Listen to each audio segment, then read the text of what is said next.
السلام عليكم. عاملين ايه؟ صلوا بنا على النبي. في حاجة عايزة احكيها، ويكون يا رب كلامي خفيف على قلبكم. انتوا عاملين ايه؟ ان شاء الله تكونوا بخير يا رب. كل سنة وانتوا طيبين.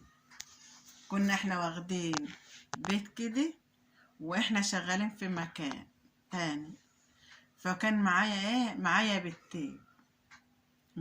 بيتين. فكل ما ربنا يكرمني ببيت، ناس تجيب لهم هدايا دهب، يجيبوا لها خواتم، يجيبوا لها حلق كده. كل ما يكبروا كنت اكبر لهم الدهب، عشان ايديهم بتصغر. كنت اكبر لهم الدهب في ايديهم. جبت الواحدة كل واحدة غواشة، كملت لهم وجبت لهم كل واحدة غواشة وخاتم، يبقى معاها خاتم وغواشة وحلق طبعا في ودنهم. فجت انا شايلاهم شلتهم في علبة دهب كده، جت شايلاهم فيه. وانا كان معايا في المكان الشغل اللي احنا شغالين فيه، كان معايا غواشتين وخاتم وسلسلة. كنت فرحانة قوي، الدهب كان رخيص، كنت فرحانة قوي بيهم. واقول لا، ده حبايبي دول انا يبقى عندهم دهب ينفعهم للزمن، وشوية ما يبقى مناسبة ألبسها لهم، شوية ما كده أخلعها لهم، عشان خايفة عليهم. أخلع لهم الدهب وأحطه في علبته. وأنا كنت لابسة الغواشتين مثلا، ولابسة السلسلة. لقيت الناس بيقولوا اللي ماشي ورا كلام الناس مش هيروح ولا يجي، يقولوا لا ده لابسة دهب، ده مبسوطة، ده بيها، ده مش عارفة ده أفسر واحنا شغالين، محدش بيسيب حد في حاله. فانا زعلت كده، ولقيت الناس بتبصلي بصه مش كويسه. فانا زعلت وجيت عيناهم، جت خلعهم وحطاهم في علبه الدهب. اما خلعتهم وحطيتهم في علبه الدهب، يبقى انا 4 حتت دهب، وعيالي البنات 4 حتت دهب. انا سلسله، غواشتين وسلسله وخاتم، يبقى 4. ودهب يعني دهب محمل. كنت اروح اجيب لهم الحاجه، اغير لهم الحاجه عشان الحاجه بتضيق عليهم، اجيبهم كبار ودقاق، ورسمتهم حلوه وجمال جدا جدا. وجيت حطاهم في علبه الدهب. فجيت جاي ابني في الكليه، كان يا رب مش في الكليه، في ثانويه عامه، طالبين منه حته قماشه جبردين زرق اخيط. فرحت اشتري. ابوه راح له، سافر مشوار ما لقناش حواليني، سافر جوه اسكندريه، راح جابها من محطه الرمل. قال جبردين مطلوبه، جبردين زرقاء، ايوه زرقاء، عشان اخيطها. جت حطاها في كيسي مع علبه الدهب. وقلت اما اروح البيت التاني، عيال خالتي بيخيطوا، قلت اوديها يخيطي، واروح اخد اجازه من الشغل، من المكان اللي احنا فيه، واروح اشتغل واروح اخيطها وكده، وناخدوا 3 ايام اجازه كده، ونقعدوا في بيتنا شويه. كان بيت اول ارض كده. فجيت واخده عيالي وسبت جوزي في الشغل، وجيت واخده الدهب دي وحته القماشه ديت عشان اخيطها لمني. وجيت قلت انا نمشي. كان معايا البتين وواد صغير، يعني الواد الصغير ده مع البت التانية. اشوف يقول ده توأم. ليه؟ البنات بتكبر بسرعة عن الصبيان، بتطول بسرعة. والصغيرة خلص دهيت، واحدة كانت صغيرة شايلاها. فاحنا جينا على اول الطريق بنركبه كريت. اما بنركبه كريت، جينا حاطه الكيس اللي فيها الدهب، والله بكلمكم جد، واللي فيها الدهب، واللي فيها الحته القماشه اللي خيطها لمني بنطلون. الابن الكبير كان في ثانويه عامه، فقلت اجيبها بقى ونيجي. جبت العيال وجيت، وابوهم بعد يوم وكده هيجينا يحصلنا ناخده اجازه يومين وكده، 3 ايام. فجيت على اول الشارع بنركب كريت، الشارع طويل ما اقدرش امشيه. نركب كريتي تروح عندنا، نمشي شويه من على الكوبري عندنا كده.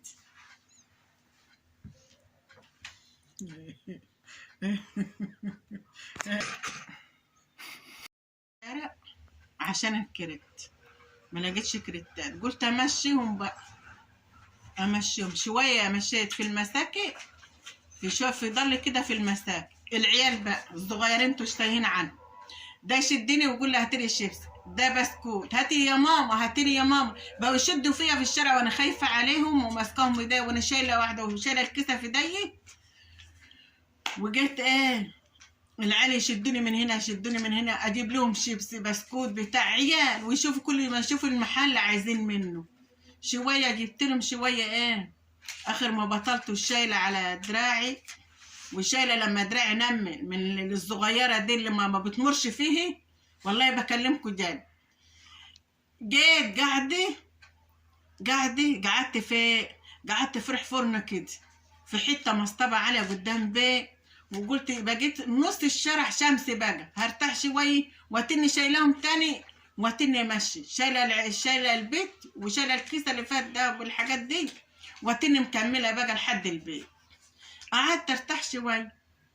جه عشان قلب الام الضعيف هو اللي بيعمل كده، عشان قلب الام مهما العيال تعمل ومهما يكون الام برضه. جيت مقعداهم في الضل شويه ومقعداهم عشان نرتاح شويه ومكملوا. جت واحده في ريحي، جت اشترت عيش من الفرن وجت تفرضها، ست كبيره. جه تويوتا معديه نازله تحت بقى عن يمنا، جت راكبه فيها، بتركب فيها. العيال قعدوا يعيطوا نركبوا يا ماما العربيه، نركبوا احنا مش قادرين نمشي، نركبوا العربيه. قلت لهم يا اولاد مش هنعرفوا، يا اولاد مش هنعرفوا. الوليه بتجزع من ورا التيوتي في حرف عالي، بتجزع من ورا تركب في التيوت. فجيت انا عشان اركب العيال، قعدت بقى صعب عليا العيال يقولوا هنمشي ده كله يا ماما هنمشي ده كله. جيت جزحتهم في التيوتا واحده بعد واحده كده، وشلت البيت الصغيره ونسيت الكيسه قدام البيت على المصطبه اللي انا كنت قاعده معاها. نسيت الكيسه بالذهب، 8 حتت ذهب في احمد عبد الوهاب، نسيتها في احمد عبد الوهاب قدام بيت قهوه ابو عيشه دي. لا قهوه ابو عيشه، لا قهوه تانية كده اسمها ايه مش عارفه، في احمد عبد الوهاب الناحيه دي، في اول ما ساكن من الناحيه. نسيتها خالص. جيت انا والعيال فتحت البيت وقعدنا فين افتكرت الكيسه. افتكرتها بعد ساعتين 3. رجعت اجري واصوت واجري وادور على الكيسه، ما لقيتهاش، ما لقيتش الكيسه دي نهائي. اسال الناس خبطت على ما لقيتش كيسه سمرا كاتيني، طب ما لقيتوش. واسال في الشارع ما لقيتش الكيسه ولا لقيت عشان هي محطوطه على الرصيف لوحدها، مش معقوله انها تبقى كيسه كده وحد يسيبها، ما فيش حد حواليه. ولا ما افتكرتش العيال لهوني. وجيت كنت هنصعق والله. 8 حتت ده يعتبر تحويشة العمر كله والعيال، واقولها حاجه تنفعهم. ما لقيتش نهائي. صدقوا بقى عملت بعد ما اسال في الشارع، وكان هيحصل لي حاجه، يحصل لي الجسم ده هيحصل لي حاجه. انا فاتحه القناه دي على فكري بحكي لكم، كاني بحكي لاخواتي وبحكي لحبايبي وبحكي لعيالي. وجيت بعد ما جيت وخلاص اعمل واحد قال لي هات ميكروفون وندافع احمد عبد الوهاب. لو حد عنده ضمير وعنده رحمه وبيحس ولقاها يقول خدي. حتى انا ندهت قلت له اللي لاقيه واديته وصفه، ندهت في الميكروفون في يومين، واللي يلاقيها ليه هديه، حتى لو لقاها كنت اديته غشة ده منه، بس كانوا يدهون. ما فيش حد يجري بيهم نهائي، اللي خدهم اختفت. واحده قالت لي ده كان واحد بتاع زباله واخد الكيسه دي، انا شفتيه من يم فين ومن يم، قعدت رحت ده هنا وانده هنا، ما فيش. انما عنده العوض ومنه العوض.